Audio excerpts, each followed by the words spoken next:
Hello, friends and fellow gamers! I am That Zero, and we are back to chat about Last Cloudia. Now, I have not made a video in a very, very long time, way too long, and I'm going to start releasing a bit more content, hopefully one video every week or two, because this game in particular is something that I'm really passionate about. I started playing it over a year ago, and I've learned a lot of things along the way, and I've had a lot of great positive experiences within our subreddit community as well. There's just a lot of great people around this game. It might not be the biggest, and maybe that's why it's so good, is it's just a whole bunch of really awesome, helpful people.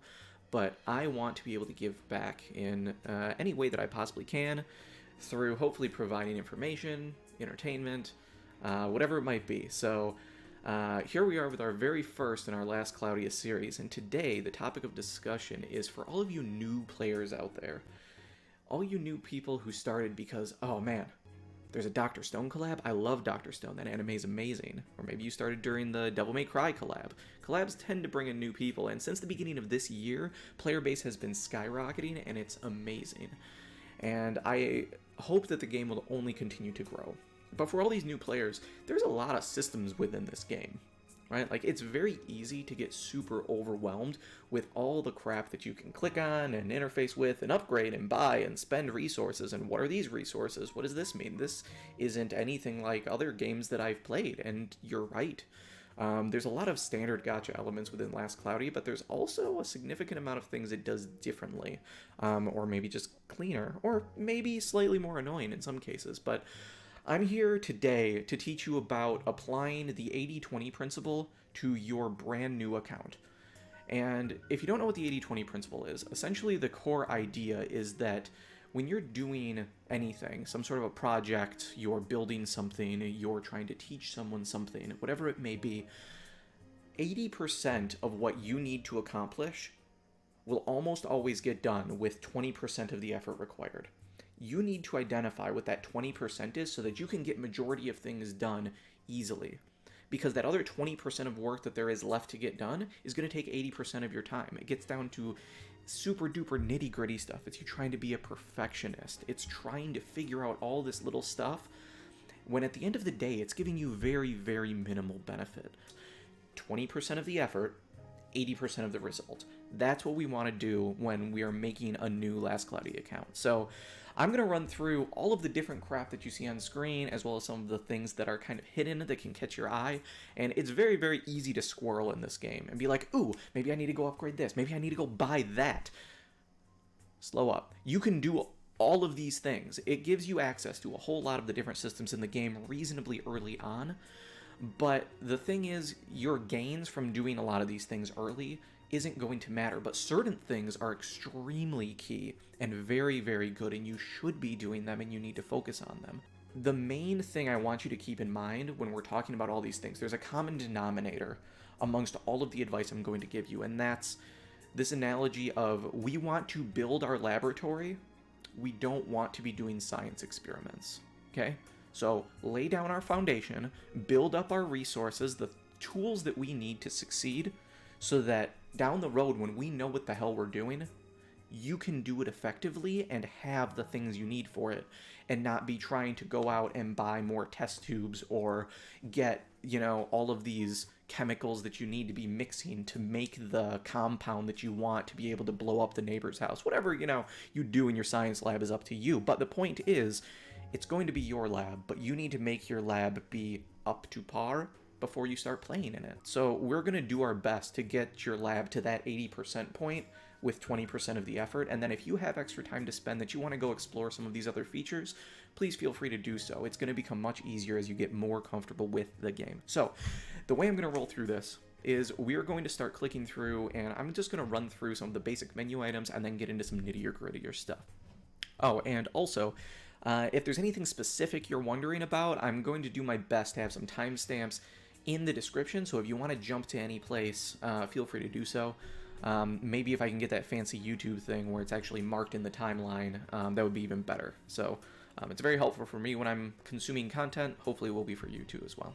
Alright, so starting things off, we have our Friends tab. Now, Friends are very important, and you should absolutely interface with this. It is easy to do, it is very, very lightweight.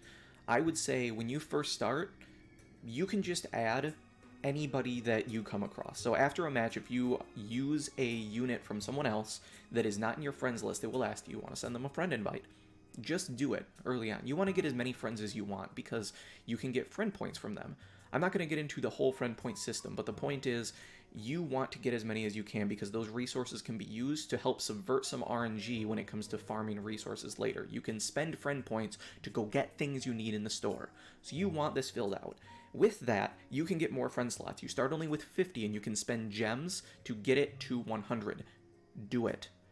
Just it's worth it. I think it's maybe the equivalent of 110 pull, maybe not even that much, even if it's slightly more. Future you will thank you. Please get your friend slots up to 100. It is worthwhile and it barely costs you a thing. So please do that. Moving on, news in general, you don't need to worry about it. If you're somebody that wants to pay attention and see what is coming up, what's in the hopper, what updates have happened, you can go ahead and do that.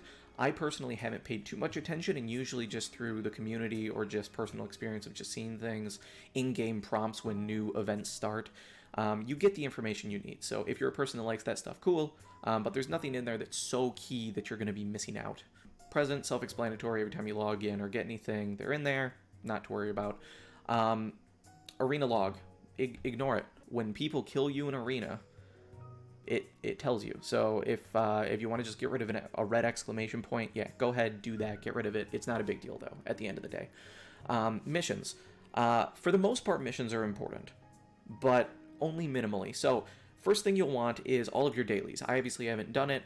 Point of day that it is, those I have actually reset recently, so I can go ahead and do that. These are extremely easy to get, and they give you 100 gems every single day for doing basically nothing. You could get them all done in probably 2 to 5 minutes. Very, very easy stuff to do. Clear a quest, spin the friend gacha, send a gift to a friend, perform alchemy, and get rewards from conquering. It's all very, very easy. And then, depending on the point that you are in the game, you could get these 50 gems, and then after you complete everything, you get to choose something bigger. Now, for me, since they released this feature, I've never needed rainbow crystals or money. If you're at a point where you need a bunch of money, your daily can give you these gold bars, which can be traded in for quite a bit of Zell. So I don't remember the exact value, but I'm guessing it's probably at least 10,000, maybe 50,000. But either way, as you're leveling up and progressing through the game, it could be really, really clutch. Otherwise, if you just want to be getting more gacha currency, you can just double up on your daily for crystals, making it 100 instead of 50. Continuing in the missions tab, something to not care too much about is this normal tab. Now, these are permanent big achievements basically that you're just going to get done over time, and early on it could be very easy to go in here and be like, oh, okay, should I be going in and leveling up a whole bunch of units so that I can get level 20 units and then I get some reward, or awaken this many units and then I get a reward, or level up this many arcs and then I get a reward. No, do not worry, you will get some of these done over time passively, and sometimes you can trap yourself into wasting resources to just get a little bit more to get some resource, and it's probably not that worth it, because you would have gotten there anyway. If you really want to do it, cool. You're not going to be screwing yourself too hard, probably. And I mean, rewards are rewards, so you can gauge it for yourself. But overall, I would not worry about going through and trying to min-max that you're checking things off of this list, because it's just going to happen. It's a permanent thing. They do not go out. Everything just gets added to the list. They never remove anything. Now, event ones. This usually doesn't have a ton in it. This is just tied to whatever event is currently going. You do want to do these. There are some sort of rewards here. Usually, they just naturally get completed by grinding through whatever the current event is. So usually you don't really have to focus on it, but when an event is running, just come in and make sure that it's all cleared out, or that you're at least on a path that you're going to be naturally doing it. Not a huge deal otherwise.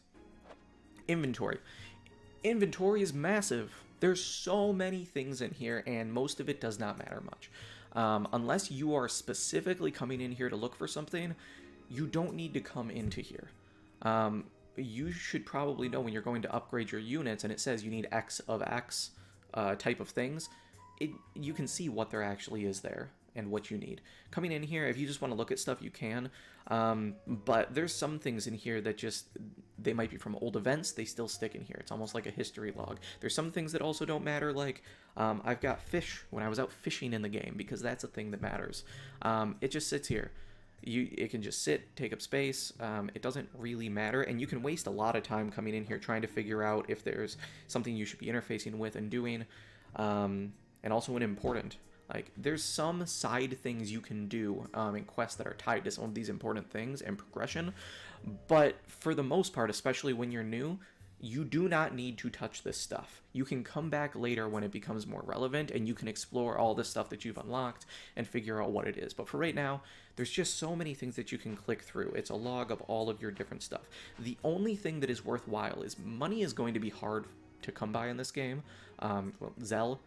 And a lot of people don't realize that the bars that you get, so gold bars and silver and things, they are in this menu, and you just need to come in here to grab them. So you can see all of these different 4 and 5 star things. This sells for 100,000. So occasionally, maybe like once a month, come in here, or if you're just really, really hard up for cash and need a certain amount for stuff, just come in here and just sell like everything that you have. Like, the stuff I have sitting in here, I have 16 million. That's not going to be everybody because I don't care about money. I'm an endgame player at this point, and eventually money doesn't matter. But for you, it's very important. So make sure that you're checking that you have these bars, and also check when you're doing any current events. If there's bars available as rewards, and you've gotten everything else that you want, that's an easy way to get money. I mean, even these little silver bars sell for 1,000, and if you can get 100 of them relatively cheap just by grinding the event, I mean, 100,000 early on can get you a pretty long ways. That could be another enhancement on one of your units. So, yeah. Anyway, I've spent more time on inventory than I'd really like to, so we're going to back out here. Library is very similar to inventory, except even less so. Library is just a bunch of background flavor. If you want some data on how things are performing, or want to look back at some history or cutscenes, dialogue stuff, like, if you're a lore person, library probably has things for you, but for the average player, ignore it. Doesn't matter that much. Alchemy. 2 things here. It is equally amazing as well as really pointless. Basically, the things you care about as a new player is the top 2. Fuse materials, divide materials. This gives you a significant quality of life increase, where if you are trying to max out a skill tree of someone, this gives you the tools to kind of subvert RNG and be able to get the things that you need by converting things over to different types of materials, upgrading them to more powerful ones. So it's very, very good. The thing you don't care about is enhancing equipment. Why? Well, there's a whole bunch of stuff going on in here, so trying to figure out what's worth leveling up is a process in of itself, and until you understand the game, you're not going to know what is very, very valuable versus not. Additionally, it is extremely expensive to level up this stuff, and it gives you almost nothing. In majority of cases, it will give you, every single upgrade, a +1 to a stat, and they can be enhanced up to 40. So you can take this sword, for instance, from 141 up to 181. Cool, but the resources that it takes is probably greater than enhancing a unit to 4 stars. Like, it is obscene the amount of resources it takes for very, very little improvement overall, especially when most of the weapons you'll be using later on will have probably closer to 200 on its main damage stat, and have other bells and whistles attached to it, so you don't necessarily need it, and that +40 goes less and less far when your base is much higher anyway. So please, do not spend any resources at all in Alchemy until you're an endgame player. Please. Please don't do it. But dividing and fusing materials, fantastic. When you need to do that stuff to get the pieces that you want, it's amazing. Use it. Be aware that it's there and get it done. Tours. Tours are good, and they are worth it. Similar to friend points, it is worth unlocking all of your different slots. However, it's not that big of a deal. It's more or less free resources that you can gain, but it's a very overwhelming system. So for new players, if you look at it and it just feels like a lot of effort, it's not that big of a deal to just ignore it. Because I could make an entire video, and I probably will, on how tours work, and you can make builds for characters that go into this to try to optimize and give you better percentages on succession. When you first start, just ignore the tours unless you have the time and energy to try to go in and do it. Or maybe drop a couple of units in there, don't worry about percentages, and just see what you get. Not that big of a deal, but eventually when you can do it and you feel comfortable, interface with it. Conquer. This I would put higher than the friends list. Spend your gems to unlock all these slots. When you get to particular points in the campaign, you will unlock this first as well as the second location. What this does is it gives you souls for your unit every day. Souls are one of the hardest ways to progress your characters. They let you expand their kits to teach them new skills, assign new skills, and characters can go up to 80. So You start at 20, and after 50, it gets extremely hard and expensive to be able to level them up all the way up to 80. So you need souls to be able to do that. You also use it to awaken units, which we will get to later as well. Go in, please, make sure you have units assigned to conquer slots. You want to be getting souls. You get 4 per slot that you have assigned every day. This is absolutely essential because it's such a small amount. The earlier you do it, the more that's going to compound and help later down the road. So please believe me, it is worth your gems. It's not that incredibly expensive. You might lose a couple of 10 pulls, but it's really worth it to get all of them unlocked. Please believe me. All right. Soul spots. This is the most important thing as a new player. This is what you care about most. So anything that contradicts upgrading these, you shouldn't be doing, and I will get into that as well, because there's a big trap that you should avoid when trying to do this stuff. So, soul spots, what are they? Well, when you start out, you're probably only going to have one. Souls in this game are basically your stamina. You use them to run missions with Arks, which we will get to, and you also use them to upgrade things. So, you use money, so Zell, in order to upgrade your blues. Upgrade your blues as much as you can. If there's other things that cost Zell, probably just don't get them. Just put all of your money towards these soul slots, please. You'll eventually get access to red ones. The red ones take blue ones in order to upgrade. Fuel your blue souls into your red soul spots and get them leveled up as much as you can. So a core principle that I think is really, really valuable for anyone in real life or in the game to get the grasp of is sacrifice means so much.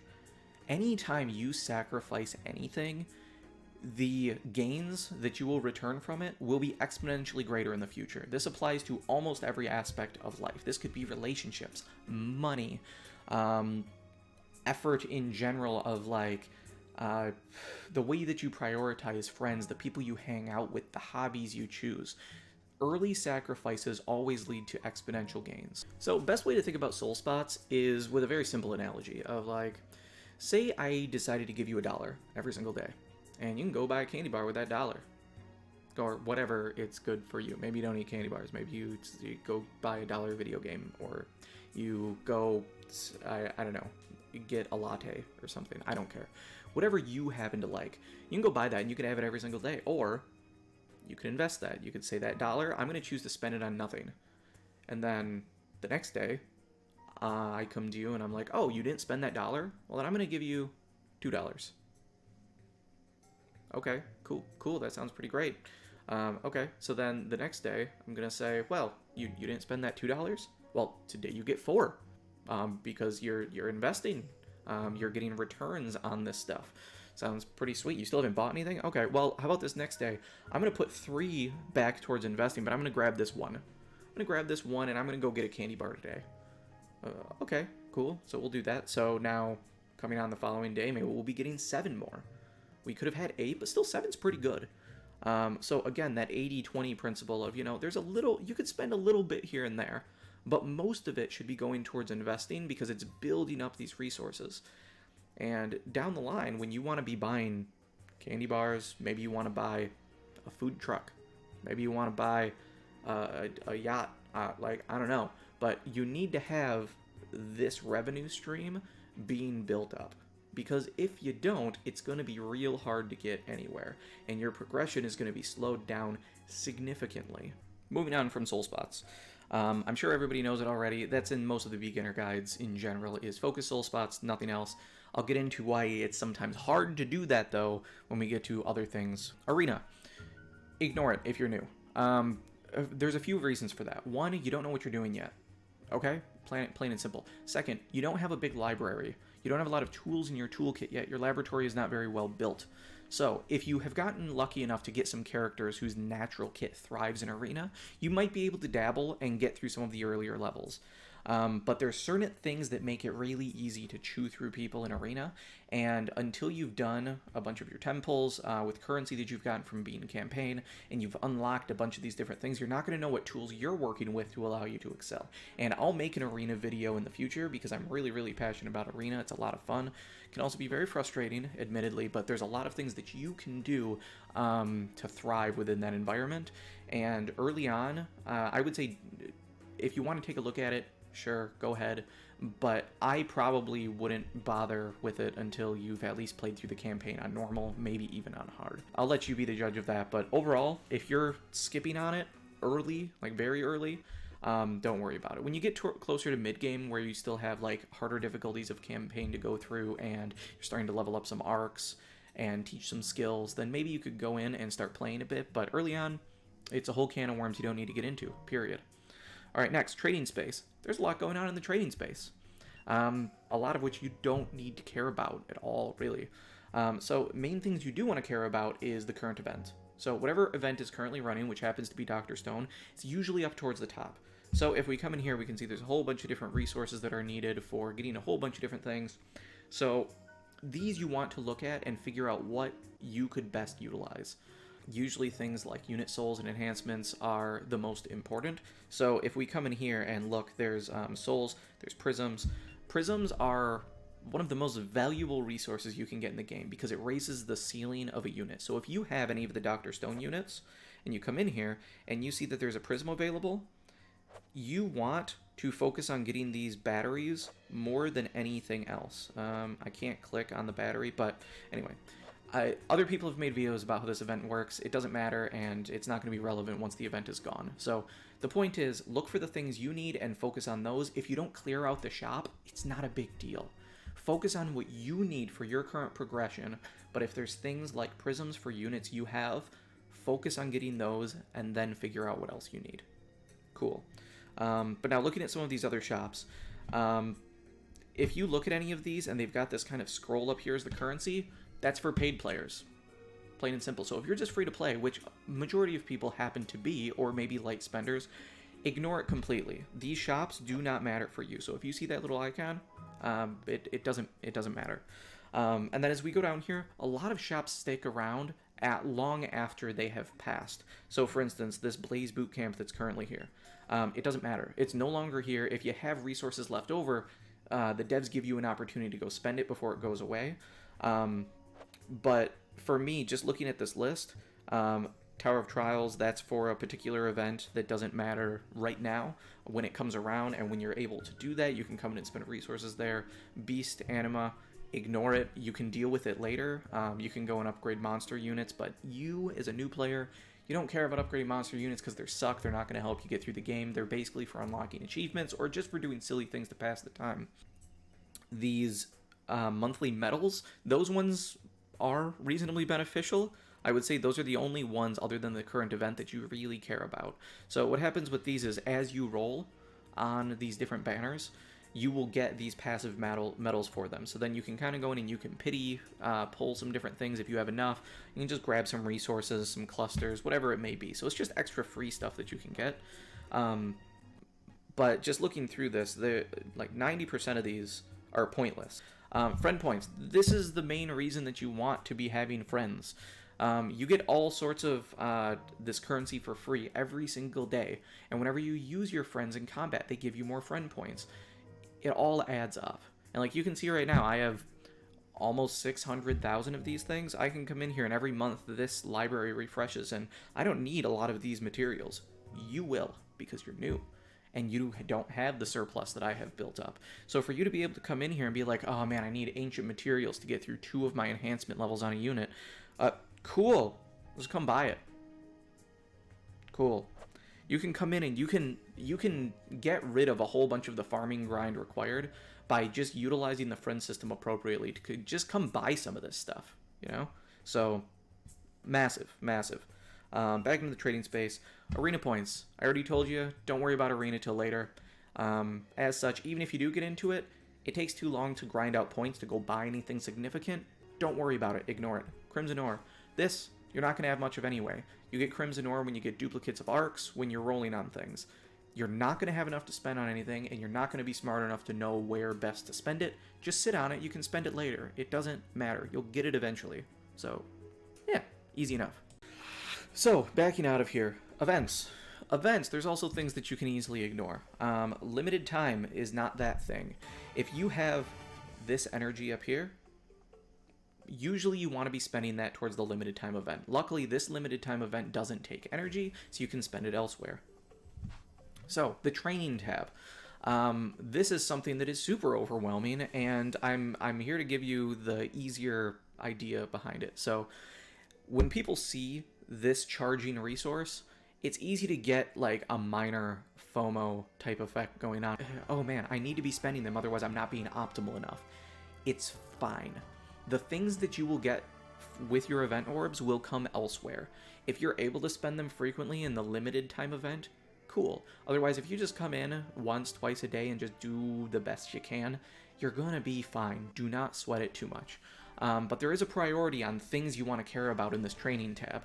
So, first and foremost is there's certain things that are always limited to X amount of times a day, usually 3. So looking through here, we have a training gate that gives you XP. We have skill studies. Those give you multipliers when you are doing skill training. I will get into why you don't want to be skill training early on, so those ones you can ignore until probably mid-game. Just my personal take. You can do what you want, but I don't think that it's that worth it. But the special training gives you XP. XP isn't a big deal, but it's still something that you get large chunks of it from doing these your 3 times, so you may as well do the highest level of them you can. Now, scrolling down, everything gets progressively worse from there. So these regular ability gates, don't do them. You're probably just going to spend time and not really get a whole lot for your effort. Like, yes, it's a place that you can spend energy orbs, but most of these, they're just not that great. And there's daily ones that come up that give you much better rewards. And you want to try to complete the highest tier difficulty that your account is able to. Ones that are relatively worth it, if you have literally nothing else to spend your currency on, is the Limit Breaker fields. This is one of the key places that you can farm some of the higher level materials that you need in order to enhance your units. So in order to get your units beyond a particular point so that you can unlock their entire skill tree, you will need this stuff. So eventually you will need to come in here and do this unless you get all of your resources from running events, which is also viable.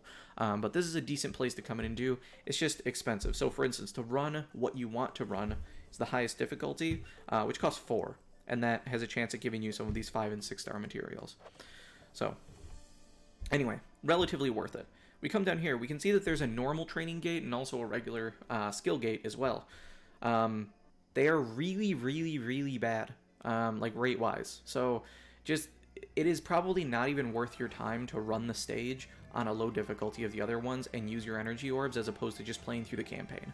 So like, I would rather have your energy capped out and you running campaign missions than wasting time coming over here just to spend energy to blow through 10 of these on the 1st or 2nd difficulty. It's just not going to matter. You don't get very much for it. Zellgate as well. It is just not a good rate. It's not a good way to make money. Don't bother. Invasions are a backup, I guess. I don't think early on you should ever be doing them, much like how I said the monster store doesn't matter. This fuels into that monster store. Eventually, if you have nothing better to do, it's good to come in here and get it. You can make certain things be powered up that are down the line and help you to unlock some kind of hidden achievements in that normal tab that I showed you before. But for right now, ignore it. It doesn't really matter. And all this down here, if you need something specific, you can technically unlock certain things with keys. Don't worry about it. Just ignore that this crap is down here at all. When you're up here, just look at whatever the current daily things are, run them, except, like I said, the skill study probably doesn't matter early on. In Super Boss, you're not going to be able to handle, so don't bother. It's an endgame thing, so don't bother right away. So, oh, other thing to easily get distracted with, unit stories. You don't care. If you're a new player, you have probably come in to try to get some of the new hot units that are coming in. They don't make unit stories for people anymore, so just ignore it for now. It does not matter. Alright, well, audio decided to dip out for the second half of this video, so yeah, we're going to go ahead and give this take number 2. So, we're going to move right along here into our units, and we're going to start talking about the things that you need to worry about more so than others in prioritization. So, taking a look, let's just go ahead and pull up my boy Gain, however it's pronounced. I haven't seen this far into the anime yet. I'll get to it eventually. Don't hate me. Lots of different things here that are going on, a lot of which you don't need to care about, especially as a new player. So, level. Usually level matters a lot more to characters in these gachas this doesn't really matter. You will get marginal gains from leveling it up. If you happen to have potions, by all means, spend them in order to get your carry leveled up. The main benefit you are going to get, though, is HP goes up reasonably well. So a level 1 to a level 100 unit will have a significant amount more health, which means your survivability is going to be higher. But the actual stats offensively and defensively, other than health, isn't going to be significant. So don't sweat about it. If you happen to have a rainbow potion, the bigger deal about what a rainbow potion does is in the process of getting you to level 100, it also unlocks all of your enhancements. So we'll take a look at those as well. So another route of advancement you have for a character, because there's about 4, is in addition to XP, you have Enhance. I can't click into it right now, but basically there's 4 different levels to Enhance. And what that does is it lets you raise your overall level cap, which at Enhance 4 lets you go all the way up to 100. In addition, it allows you to unlock more skills from your skill tree. So if I didn't have things all leveled up, these would be all blocked out. When you're at Enhanced Level 1, you have access to some of these intro-level skills, which are pretty remedial. Enhanced 2 lets you go out further, Enhanced 3, and then Enhanced 4 gives you access to these big boy skills here along the outside of your skill paths. That's where the real meat of a hero is. So if anybody says, hey, make sure to focus on one unit and don't spread your resources too thin, this is why.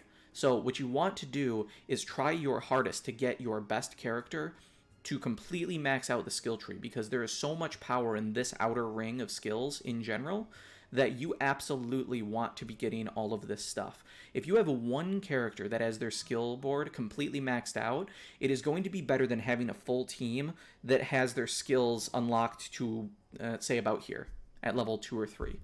It is going to be more powerful having that one, again I say, completely maxed out. Believe me. And to further compound this, you can teach skills to units, and that's going to allow you to theory craft and make your own type of builds to fully realize what a character can do.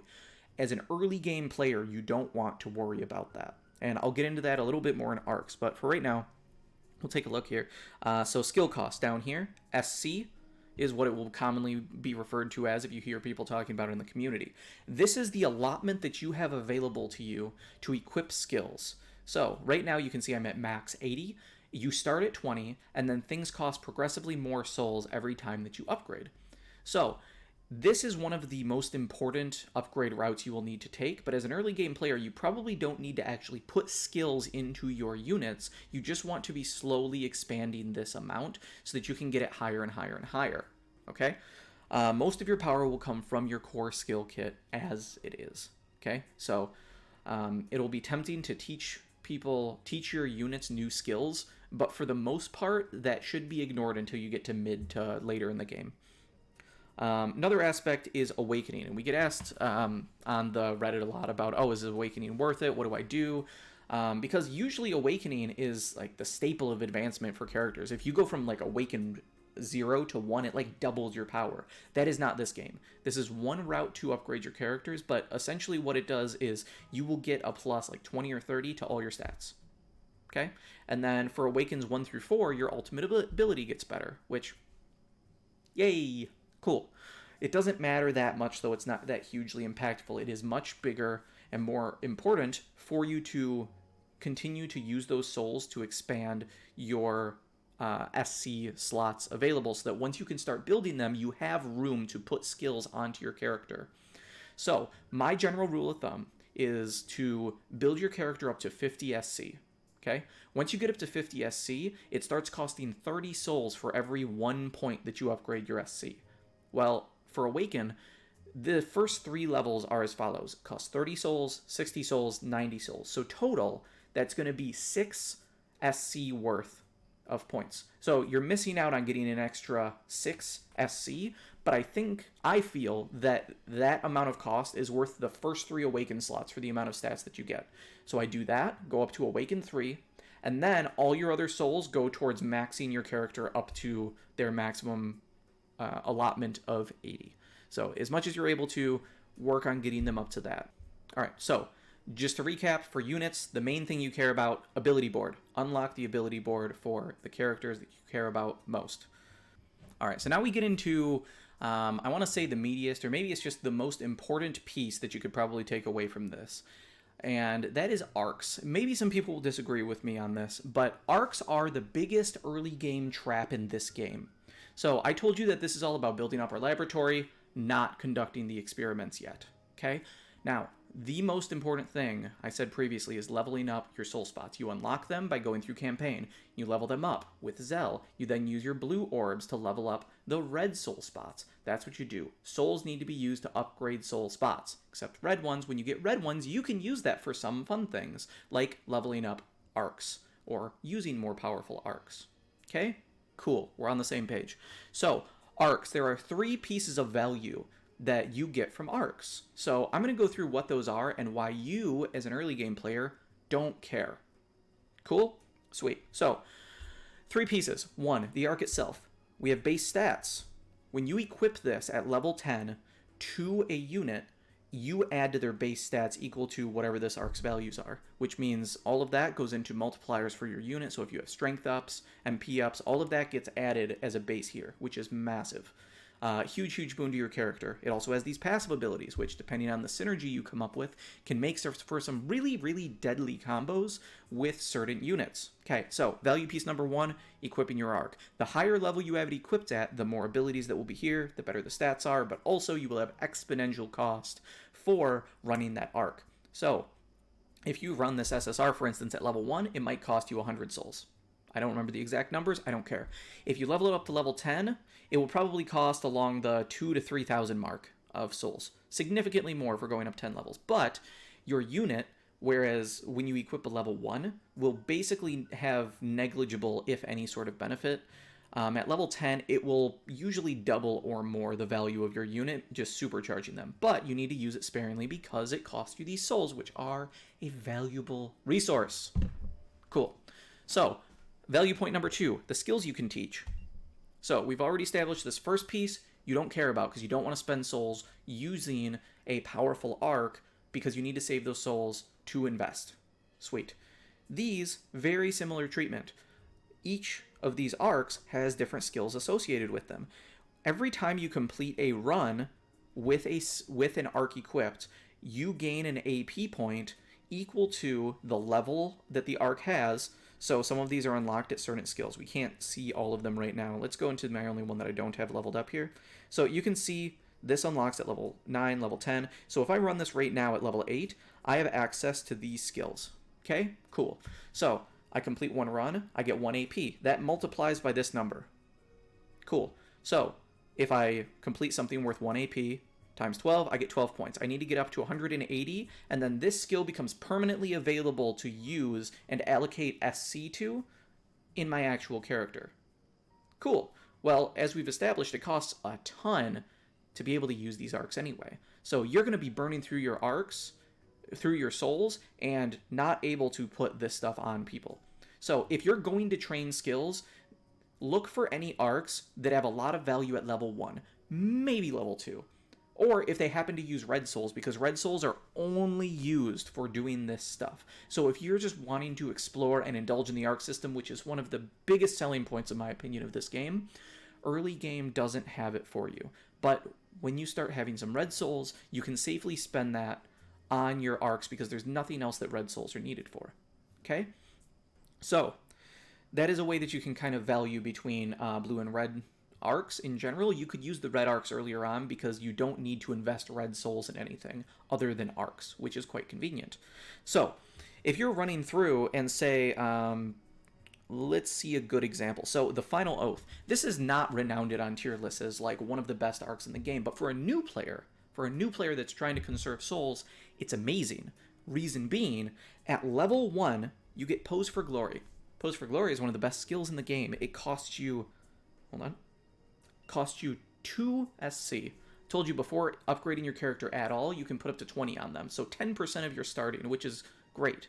And what it does is after you kill somebody, all of your skills get like 3 or 5 seconds taken off of their cooldown, which is amazing. It helps you to spam your abilities, to kill things quicker, to let you move through the game, get through the campaign quicker. So if you happen to get this Ark in your opening, I wouldn't hunt for it by any means. But if you happen to just luck into getting it, you're quite fortunate because you can run a level 1 Ark and teach this skill to all of your units for very little cost. So, Why, you may ask, would I even spend a small amount of souls to run a level 1 arc if A, it doesn't give me many stats, and B, I'm usually not going to be teaching skills because most of the good skills are further down in the level tree, except for some exceptions such as this? Well, the answer to that is in the third chunk of value, which is your ether rewards. So, you can see here Arc Ether is at 100%. If I come back up to one of my few arcs that I don't have leveled up, you can see I'm at 18%. Every time you complete a run with an arc equipped, no matter what its level is, you have a 1% chance to increase your arc ether by 0.1%. So as you can imagine, it takes a hell of a long time to level to 100. It is a long grind. But what you can do is you can have these really cheap level 1 arcs on, and slowly over the course of going through the campaign, maybe you'll get something up to 10-20%. Just passively. Save you time in the future. You also will have these rare rewards called Ethereum. If you see something that you really, really want because it's just going to change the game, if you can get this ether reward, you can spend this to increase it by 5%. So if you save up 20 of these, you can instantly get whatever you want out of things. Most important ether reward in general is probably from Catalina the Great, where you get Trishula, which helps you if you're an elemental damage dealing DPS. People talk about it all the time. You can find it on the subreddit. If you want to ask questions, do it down below or in Discord. Anyway, I digress. All three of these things are not super important early on. You're not going to be teaching skills. You're not going to be equipping things for stats. You're not going to be doing much with ether grinding. So realistically, if you just ran with 0 arcs equipped, it's not the end of the world because the odds are so low of you getting progression anyway, and the amount you may miss out on 5-10% of ether reward as you go through campaign. You can make that up eventually when you're able to auto-farm stages, which we'll get to maybe in another video. Who knows? But for right now, the amount that you are losing by simply ignoring arcs altogether is very, very minimal. If you do anything at all, I'd say look at level 1 skills, see if there's anything that sounds good on any of your characters so that you can equip that to them as you're running passively, and then just train them, teach them something. That's it.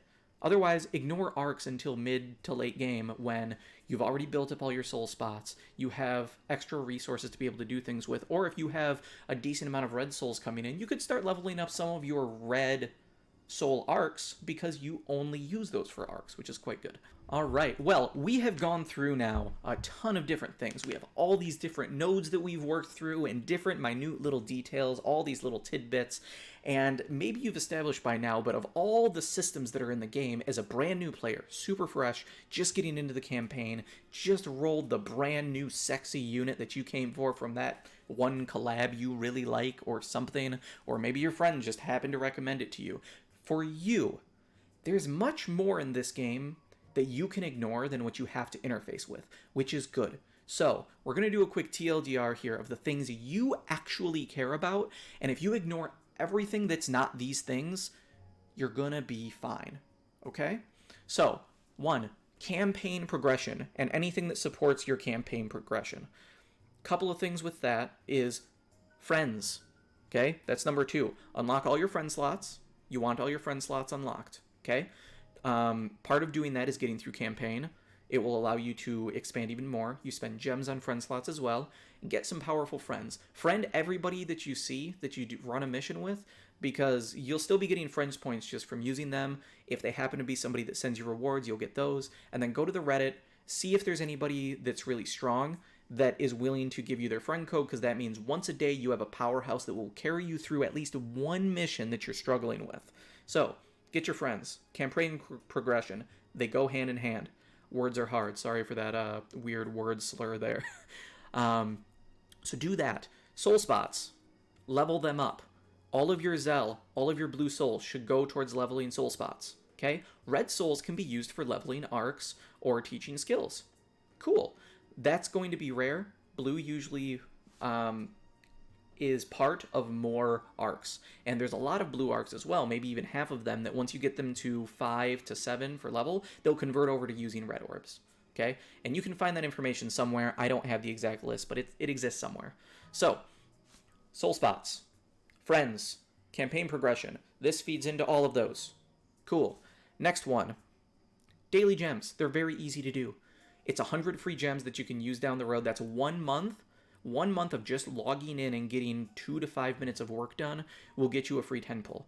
Or, if you're short on money, then you can get 50 gems and some Zell. If you need rainbow crystals, you can get 50 gems and some rainbow crystals for unit progression. I'd recommend gems overall, but sometimes you just need money. And if you just need money, that's okay. Just do your dailies. Cool. Conquer spots. Conquer spots, super important. Conquer spots, you want to be getting that slow soul grind going. Like I said, that is the hardest piece of progression that you are going to need once you get to endgame. So the sooner you do it, the better it's going to be. So, conquer spots for your souls. Do it.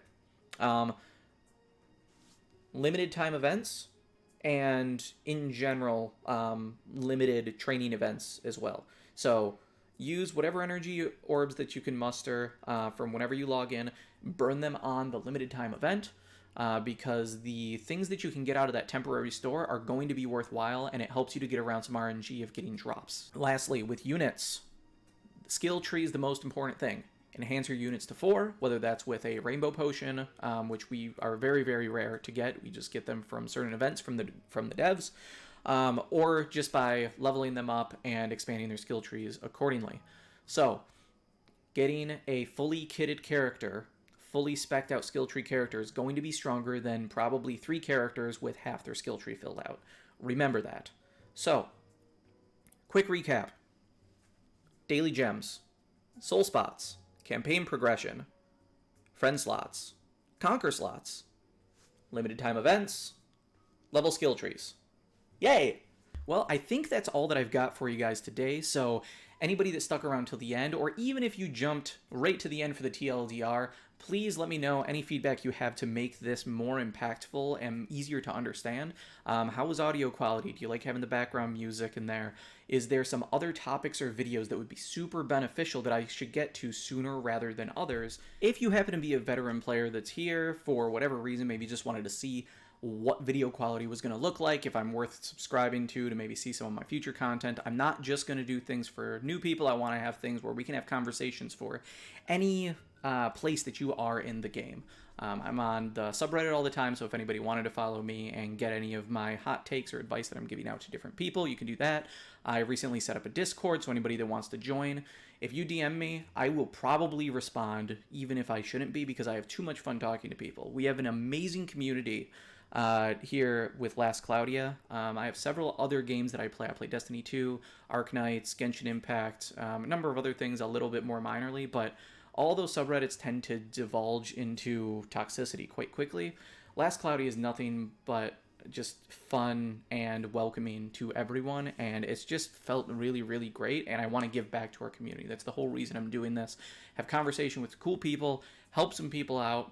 So if you want to support me and the stuff that I'm trying to do here, the biggest thing that I can ask is, if you like the game, go tell your friends. Go try to get more people into the game. I want it to blow up. We want this to be the best game it can be, and the more people we have enjoying this game and staying for the long haul and contributing to it with conversation and providing feedback to the devs, the better the game's going to get. It's blown up a ton since the DMC collab at the beginning of the year, and hopefully it's just going to keep going up and up and up and up.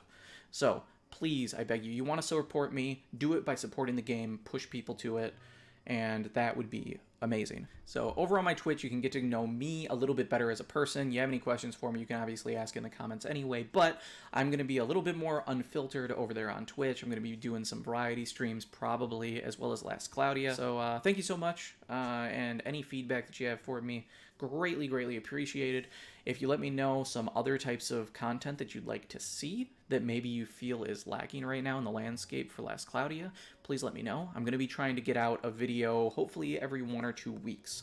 Time constraints keep things a little bit limited, but I'm going to do my best to get things out in a timely enough manner to help people and yeah, just keep things going. So yeah, I'm really bad with outros, so I guess go forth and murder things. Friends? All right, have a good one.